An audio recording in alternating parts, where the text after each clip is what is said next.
വചനയാത്ര പുറപ്പാട് 4-ാം അധ്യായം. മോശയെ ശക്തിപ്പെടുത്തുന്നു.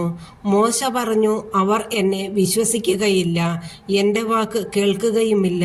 കർത്താവ് നിനക്ക് പ്രത്യക്ഷപ്പെട്ടില്ല എന്ന് അവർ പറയും. കർത്താവ് അവനോട് ചോദിച്ചു, നിന്റെ കയ്യിലിരിക്കുന്നത് എന്താണ്? അവൻ പറഞ്ഞു, ഒരു വടി. അവിടുന്ന് കൽപ്പിച്ചു, അത് നിലത്തിടുക. അവൻ വടി നിലത്തിട്ടപ്പോൾ അത് സർപ്പമായി തീർന്നു. മോശ അത് കണ്ട് അകന്നുമാറി. കർത്താവ് അരുളി ചെയ്തു, കൈ നീട്ടി അതിൻ്റെ വാലിൽ പിടിക്കുക. അവൻ കൈ നീട്ടി അതിനെ പിടിച്ചപ്പോൾ അത് വീണ്ടും വടിയായി തീർന്നു. ഇത് തങ്ങളുടെ പിതാക്കന്മാരുടെ ദൈവമായ കർത്താവ്, അബ്രാഹത്തിൻ്റെയും ഇസഹാക്കിൻ്റെയും യാക്കോബിൻ്റെയും ദൈവം നിനക്ക് പ്രത്യക്ഷപ്പെട്ടുവെന്ന് അവർ വിശ്വസിക്കാൻ വേണ്ടിയാണ്.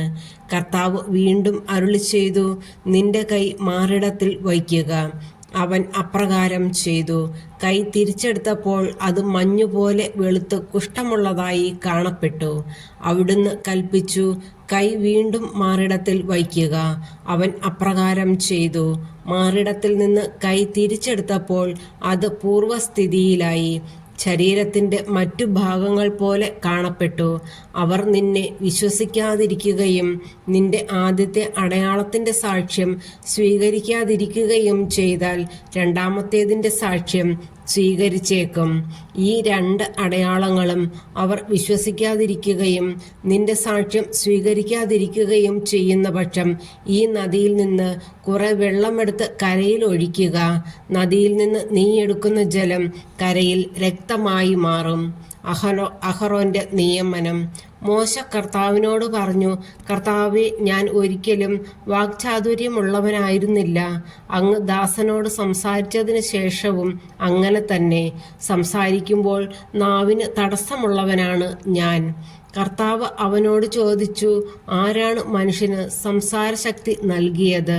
ആരാണ് അവനെ മൂകനോ ബധിരനോ കാഴ്ചയുള്ളവനോ കുരുടനോ ആക്കുന്നത്? കർത്താവായ ഞാനല്ലേ? ആകയാൽ നീ പുറപ്പെടുക, സംസാരിക്കാൻ ഞാൻ നിന്നെ സഹായിക്കും. നീ പറയേണ്ടതെന്തെന്ന് ഞാൻ പഠിപ്പിച്ചു തരും. എന്നാൽ അവൻ അപേക്ഷിച്ചു, കർത്താവേ, ദയചെയ്ത് മറ്റാരെയെങ്കിലും അയക്കണമേ. അപ്പോൾ കർത്താവ് മോശയോട് കോപിച്ചു പറഞ്ഞു, നിനക്ക് ലേവ്യനായ അഹറോൻ എന്നൊരു സഹോദരനുണ്ടല്ലോ. അവൻ നന്നായി സംസാരിക്കുമെന്ന് എനിക്കറിയാം. ഇതാ, അവൻ നിന്നെ കാണാൻ വരുന്നു. നിന്നെ കാണുമ്പോൾ അവൻ സന്തോഷിക്കും. പറയേണ്ട വാക്കുകൾ നീ അവന് പറഞ്ഞു കൊടുക്കുക. ഞാൻ നിന്റെയും അവൻ്റെയും നാവിനെ ശക്തിപ്പെടുത്തും. നിങ്ങൾ ചെയ്യേണ്ടത് നിങ്ങൾക്ക് ഞാൻ പഠിപ്പിച്ചു തരികയും ചെയ്യും. അവൻ നിനക്ക് പകരം ജനത്തോട് സംസാരിക്കും. അവൻ നിന്റെ വക്താവായിരിക്കും. നീ അവന് ദൈവത്തെ പോലെയും. ഈ വടി കയ്യിലെടുത്തുകൊള്ളുക. നീ അതുകൊണ്ട് അത്ഭുതങ്ങൾ പ്രവർത്തിക്കും. മോശ ഈജിപ്തിലേക്ക്. മോശ അമ്മായിയപ്പനായ ജത്രോയുടെ അടുക്കൽ തിരികെ ചെന്ന് പറഞ്ഞു, ഈജിപ്തിലുള്ള എൻ്റെ സഹോദരർ ജീവിച്ചിരിപ്പുണ്ടോ എന്ന് അറിയുന്നതിന് അങ്ങോട്ട് മടങ്ങിപ്പോകാൻ എന്നെ അനുവദിക്കണം. ജത്രോ പറഞ്ഞു, നീ സമാധാനത്തോടെ പോവുക. മിദ്യാനിൽ വച്ച് കർത്താവ് മോശയോട് പറഞ്ഞു, നീ ഈജിപ്തിലേക്ക് മടങ്ങിപ്പോവുക. നിന്നെ കൊല്ലാൻ കാത്തിരുന്നവർ മരിച്ചു കഴിഞ്ഞു. മോശ ഭാര്യയെയും പുത്രന്മാരെയും കഴുതപ്പുറത്ത് കയറ്റി ഈജിപ്തിലേക്ക് തിരിച്ചു. അവൻ ദൈവത്തിൻ്റെ വടിയും കയ്യിലെടുത്തു. കർത്താവ് മോശയോട് പറഞ്ഞു, നീ ഈജിപ്തിലേക്ക് മടങ്ങുകയാണ്. അവിടെ എത്തുമ്പോൾ ഞാൻ നിനക്ക് വശമാക്കി തന്നിരിക്കുന്ന അത്ഭുതങ്ങൾ ഫറവോയുടെ സാന്നിധ്യത്തിൽ പ്രവർത്തിക്കണം. എന്നാൽ ഞാൻ അവനെ കഠിനചിത്തനാക്കും. അവൻ ജനത്തെ വിട്ടയക്കുകയില്ല. നീ ഫറവോയോട് പറയണം, കർത്താവ് പറയുന്നു, ഇസ്രായേൽ എൻ്റെ പുത്രനാണ്, എൻ്റെ ആദ്യജാതൻ.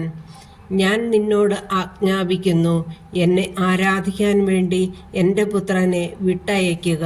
നീ അവനെ വിട്ടയക്കുന്നില്ലെങ്കിൽ നിന്റെ പുത്രനെ, നിന്റെ ആദ്യജാതനെ തന്നെ ഞാൻ വധിക്കും. യാത്രാമത്തെ അവർ താമസിച്ചിരുന്ന സ്ഥലത്ത് കർത്താവ് പ്രത്യക്ഷനായി മോശയെ വധിക്കാനൊരുങ്ങി. ഉടനെ സിപ്പോറ ഒരു കൽക്കത്തിയെടുത്ത് തൻ്റെ പുത്രൻ്റെ അഗ്രചർമ്മം ഛേദിച്ചു. അതുകൊണ്ട് മോശയുടെ പാദങ്ങളിൽ സ്പർശിച്ചിട്ട് അവൾ പറഞ്ഞു, നീ എനിക്ക് രക്തഭർത്താവാകുന്നു. അപ്പോൾ അവിടുന്ന് അവനെ വിട്ടുപോയി.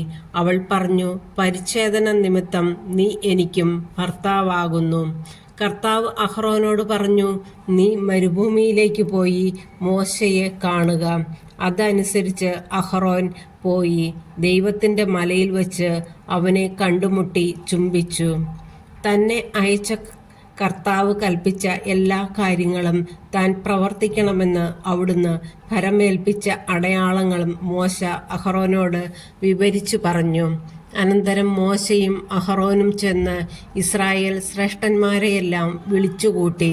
കർത്താവ് മോശയോട് പറഞ്ഞ കാര്യങ്ങളെല്ലാം അഹ്റോൻ ജനത്തോട് വിവരിക്കുകയും അവരുടെ മുൻപിൽ അടയാളങ്ങൾ പ്രവർത്തിക്കുകയും ചെയ്തു. ജനം വിശ്വസിച്ചു. കർത്താവ് ഇസ്രായേൽ മക്കളെ സന്ദർശിക്കുന്നുവെന്നും അവരുടെ കഷ്ടതകൾ കണ്ടിരിക്കുന്നുവെന്നും കേട്ടപ്പോൾ അവർ തലകുനിച്ച് അവിടുത്തെ ആരാധിച്ചു.